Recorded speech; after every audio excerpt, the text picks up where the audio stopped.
Namo tassa bhagavato arahato samma sambuddhassa. Namo tassa bhagavato arahato samma sambuddhassa. Namo tassa bhagavato arahato samma sambuddhassa. Buddham dhammam sangham namasami.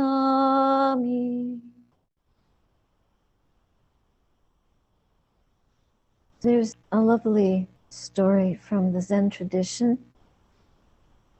So Loshan asked the master Yantu, when arising and ceasing go on unceasingly, what then? And Yantu shouted, whose arising and ceasing is it? At this moment, Loshan awakened. Isn't it interesting how fast they get it? These Zen practitioners. So we watch this arising and ceasing going on unceasingly, and we want to know, well, what's it all about? But if we ask, whose arising and ceasing is it? And then we investigate, see, well, it doesn't belong to anyone.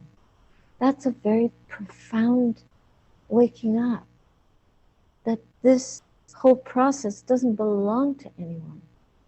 There isn't anyone in there who is breathing this arising and ceasing that is experienced.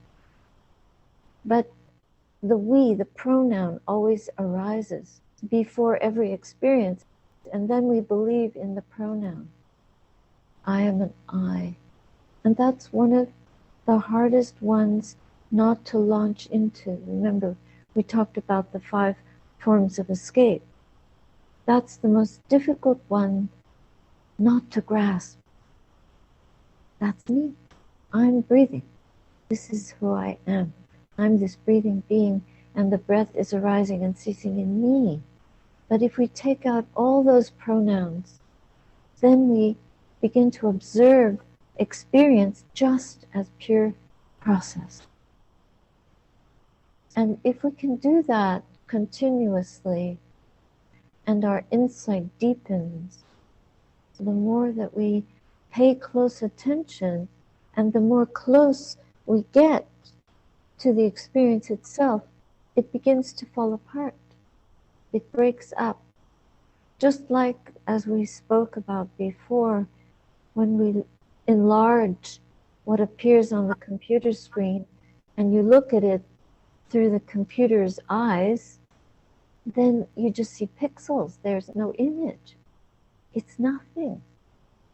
This is the power that our mindfulness gives us. Our insight, our understanding, our ability to be deeply aware of our experience, it gives us the power to burn up the image and to burn up this impurity of injecting a being. Of course, there's human being, but it's actually beingness. It's an association of qualities. The mind is full of qualities we're developing, and that is where we have some freedom to form and formulate and train these qualitative experiences. This practice is a training. But do we want to be trained? We want enlightenment. As long as we want it in the right way, we have to put in the causes and conditions, but we have to consider how much we hang on to this process and identify with it, not only with the sense of I, but with a sense of an I that is unworthy, because we've done foolish things out of ignorance, out of craving, without any training at all. We have done harmful things in our life. And we feel like we can't be forgiven for that. We feel that we're not worthy of this practice and of the results of it. We're not worthy disciples of the Buddha. And it doesn't work like that. Did you ever hear the story of Angulimala? He was a murderer. He was told to go on a mission and collect a garland of 1,000 fingers. And so he followed this teacher's request, and he killed 999 people. He was about to kill his mother in the forest. And the Buddha became aware of this horrendous intention in Angulimala's mind, and he appeared in the forest and intercepted Angulimala from killing his mother. And so when the Buddha intercepted, he was walking so fast that Angulimala couldn't catch him. And he said, "Stop, stop, mendicant, stop." And the Buddha said, "I have stopped." And you know what that means.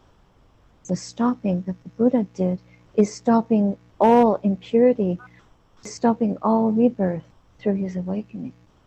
So he said to Angulimala, "Now you stop." And Angulimala was so shocked.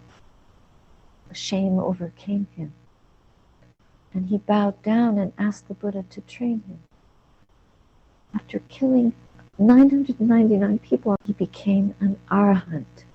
So how could we possibly think that our unskillful deeds, whatever we've done in our life, are not forgivable? These are important examples for us to consider in our own lifetime, that everyone can come to this table and eat. Everyone. Everyone can practice. Everyone can evolve. And some beings will develop the path more quickly. It depends upon our predilections, our faculties, how dull, how sharp, and our efforts, how exuberant and how complacent. If we're mindful enough, and if we mind the mind continuously, then we can restrain our actions. We can notice when there are unwholesome mind states, and we can turn them over. We can transform. We can reform. Reformation, rehabilitation, to undo that which has been done. So the karmic weight of our misdeeds, like with Angulimala, the king came looking for him. Where's the murderer? We hear that he's with the Buddha. And there sat Angulimala, shaved in robes as a monk. And when the king saw him, he bowed and paid respects because of his reformation. No longer a murderer, but now a fully awakened being. The mind reformed. So what we're doing here is reformation, rehabilitation. I think about residential schools. It just came to mind how so much harm was caused by beings that worked for the government and for churches, running schools that caused the torture and murder of small children, abuse, horrific acts. And this is what human beings are capable of doing. But could one escape from thoughts of fear and regret? Well, we know that two of the great protectors of the mind are hiri and ottappa, moral conscience and moral compunction. And it's moral. We have a realization that we have done harm. And we want to reform that. We want these faculties and this being, this human being, to act well. And so we establish ourselves in precepts. We establish ourselves in the Dhamma. We make a commitment. So these two protectors to reform our ways of being, then we follow that. Because we have the shame about what we've done. We've understood. The heart opens. And we start to follow the Eightfold Noble Path. Right view. We've seen that is not the way. This is the way. We establish ourselves in sila. Dana sila, generosity, and virtue. Remembering the harm we've caused. As we perform wholesome deeds, we purify. And this is where Ottava comes in. So we found the Dhamma. And we develop our minds as best as we can. And we work towards the fire of illumination, which burns away all unskillfulness in the mind. So these two protectors of moral conscience and moral compunction, you know what not to do and you'd follow the precepts. It's like a safety net. As long as we're on the path, we may make minor mistakes, but we have the awareness, the mindfulness, the heedfulness, the apamada amatapadang, pamado machuno padang. Heedfulness is the path to the deathless, and heedlessness is the path to death. So morally we will be alive, we will be vibrant, exuberant, and the mind is on fire with the Dhamma. We're passionate about this. It's not about gain, running after sensory experiences indiscriminately, but we become discriminating because we have a moral foundation. And underneath the moral foundation is generosity.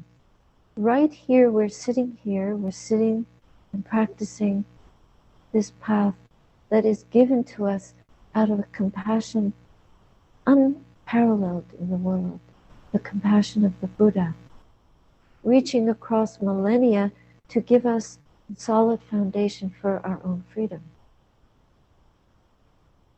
But we have to remember to pull out this thorn of I, the person, that really, when we understand that there is no one there, there's no one there but an association or a composite of qualities and many karmic formations that can be clarified, that can be freed through training. And so we take responsibility for our kamma, for our bundle of karmic deeds from lifetimes. And we make a determination to clear that, to clear the slate, so to speak. And so what we're really doing is a healing. We're healing. This freedom is a way of healing a wound. So in medical terminology, there are two kinds of healing. Like if you have a cut, the first healing is healing by the first intention. So healing by first intention, you stitch, and then the wound heals. But the healing in the Dhamma is healing by the second intention, where the wound stays open and it is allowed to heal, and little by little from underneath it grows together. It's like an organic healing that slowly comes together. And to me that describes the whole process of waking up, because it doesn't happen like a stitch. You can't take a needle and stitch it together and wake up. Although Loshan awakened when he just heard that, who is it that does this unceasing in-breath and out-breath? There's no one there.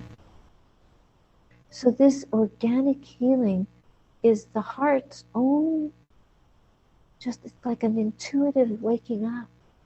There's no one that can wake, no one wakes up.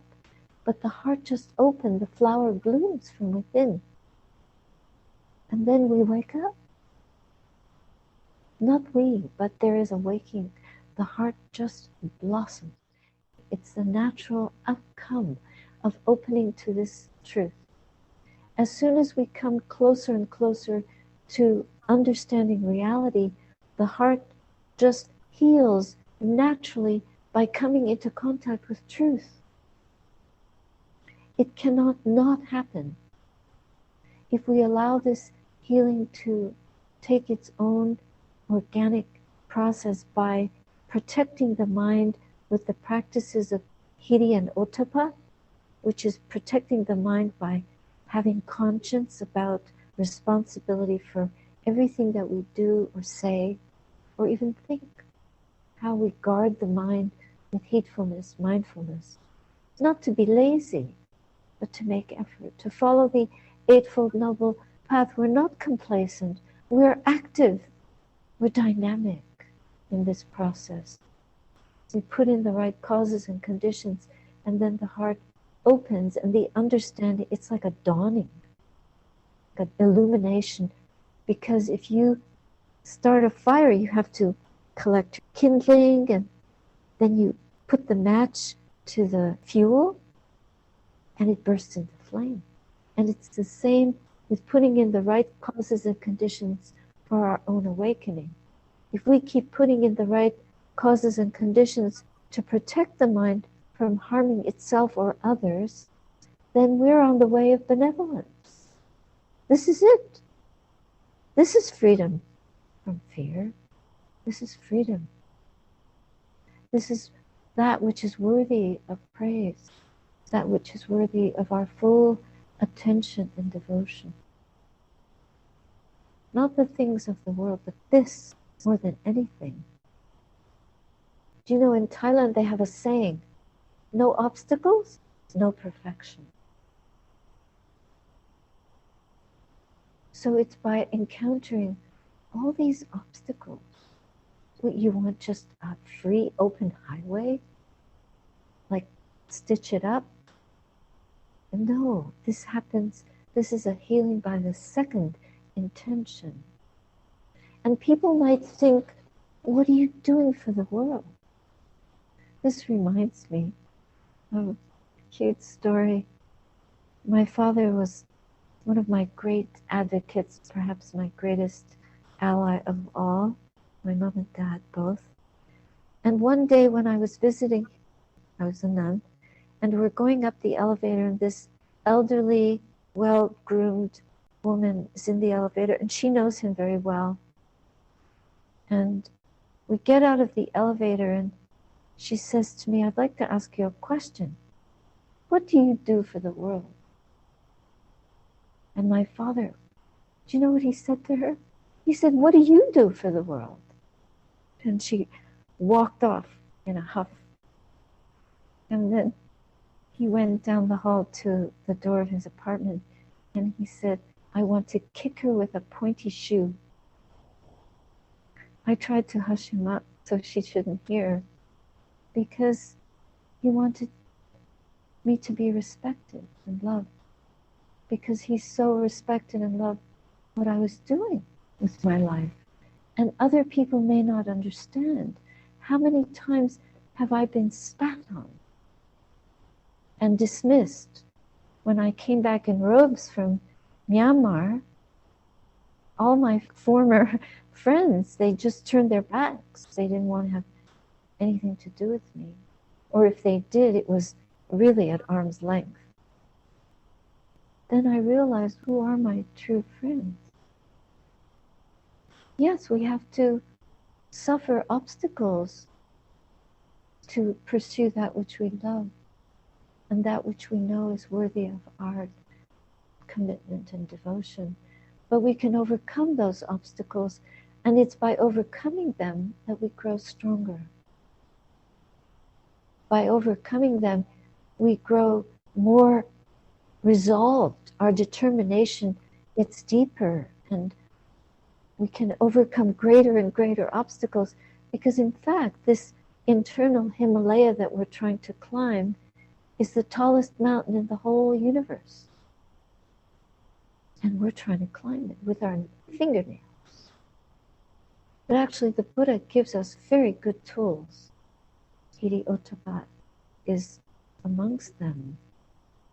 And all the reflections on the Eightfold Path, on the Four Noble Truths, on the 5 powers of the mind, faith, energy, mindfulness, focusing, concentrating the mind, learning to focus and still the mental formations, and wisdom, the capacity to be wise.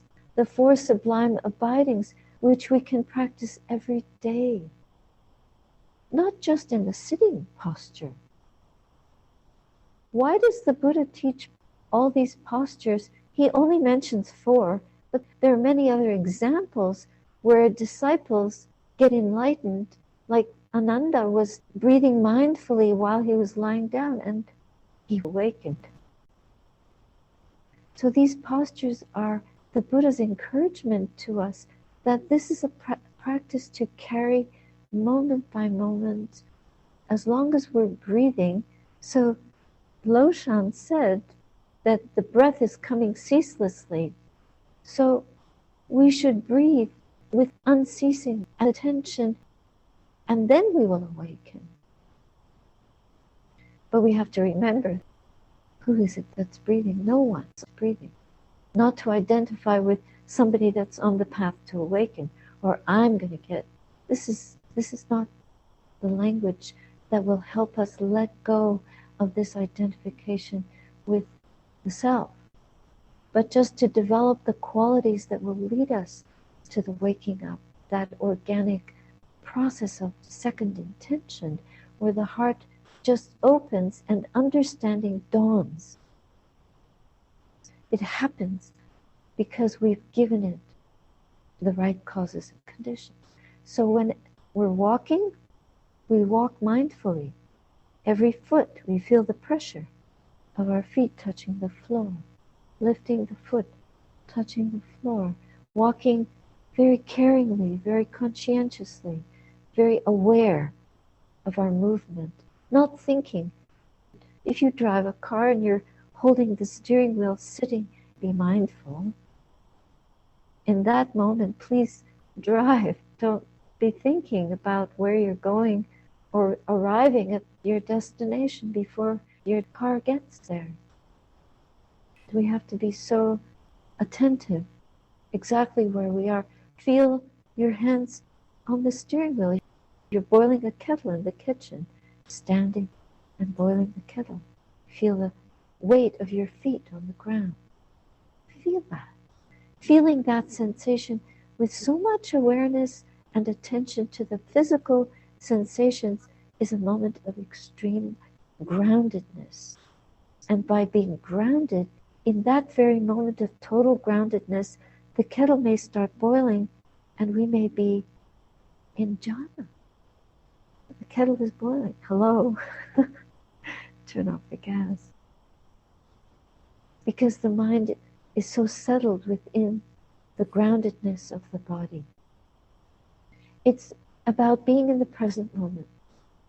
It's about not going to the past or the future, letting go thoughts about the past, thoughts about the future, but just being present for what we're experiencing here and now, and moment by moment, present moment after present moment, in whatever posture we may be in, lying down. Sometimes we lie down to meditate. The reason that we don't start with lying down as young practitioners is because it's easy to fall asleep. We associate lying down with sleeping or losing attention. So we have to train ourselves to stay awake, maybe a bit harder when we're doing lying down practice. But really, every moment is a moment of potential waking up. And the process then proceeds organically. The heart opens. Now with the sublime abidings, those are such valuable practices, and we've chanted them together. The practice of loving kindness. These are antidotes to unwholesome mental states. So it's not just about being in the present moment and non-stop continuous attention on the breath, but it's also the way we hold our experience. It's with gentleness. It's not with your fists clenched, because there needs to be a relaxed demeanor to approach this project very gently and very balanced, not over striving, not forcing, not using that crushing energy. Unless there are strong defilements arising, then we may have to enforce. We want to reform the mind. Sometimes the reformation requires a bit of telling off, like, no, this is not going to work. This is not to be done. Like to a small child, these absolute boundaries. We give ourselves boundaries. If we see hatred arising in the heart, we just say no to that. Not healthy. Would you put your finger in a fire intentionally? Not normally. Would you set yourself on fire? No. So think of those unskillful mind states as ways of setting the heart on fire in an unwholesome way. We want the fire of awakening, not the fire of destruction. So we stay away from greed, we stay away from ill will, we stay away from delusion. Delusion is the most difficult one because we're so deluded. How does delusion know itself? Sometimes someone else has to point it out. Look what you're doing, causing harm. How many times are we self-deflating? And it's not about self-inflating, it's about not believing in that self, but by growing the qualities of metta, karuna, compassion. So have compassion for oneself and see that these are the obstacles that we have to overcome. And it's by learning how to practice these skillful mind states of loving kindness, compassion, gladness. And whatever we experience in this life as a result of other people's choices for us, we have to also realize these are karmic results. It's not that we're a bad person. We may be living a very wholesome life, but there may be some unwholesome karma left. And now we're experiencing it in whatever way it's coming. But if we put in the causes and conditions for good karma to result, then we can bear some equanimity towards what we're experiencing and reflect with wisdom. Mindfulness, practice over and over again, mindfulness of the way karma works, the laws of karma, and taking them to be true are ways of perfecting our equanimity. And we want to do that because upekkha, that balanced, it's the sublime abiding, which is the culmination of loving kindness, compassion, and gladness, is balance. This equipoise in the heart, which brings about the greatest organic healing in the heart. Because it's when there is complete equipoise, complete unconditional equanimity, that's where the Himalaya peak is reached. That's where the realization of liberation, there's no one there, is understood. That's where the true understanding dawns in the mind. There's no one there to be free. There's just a mind fully open, fully awake, fully free. And that's a possibility for us, and we have to, of course, have faith that it's possible. If we have doubt, then realize that the doubt is a hindrance. If we have faith, that's a complete antidote to doubt.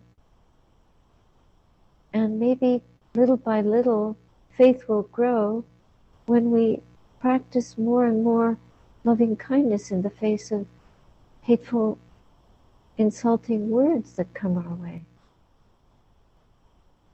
Or we have compassion for the person speaking in those hurtful, insulting ways, because this will not be good fruit for them. Hate, when we practice ill will or we feel hatred and we don't restrain it, or we act out of unskillful mind states, we don't realize the poison within us. It's a complete hindrance and obstacle to that organic opening of the heart. So that's why we have to take great care in how we practice. And mindfulness is the path to the deathless, minding the mind moment by moment. That's the way to perfection. It's the way to blamelessness. Healing. We all want healing. We all want wholeness. And the wholeness is an emptiness. It's the understanding there's no one. It's the emptiness that is full and the fullness that is empty. And we have complete peace with conditions exactly as they are. So I'll stop there for tonight.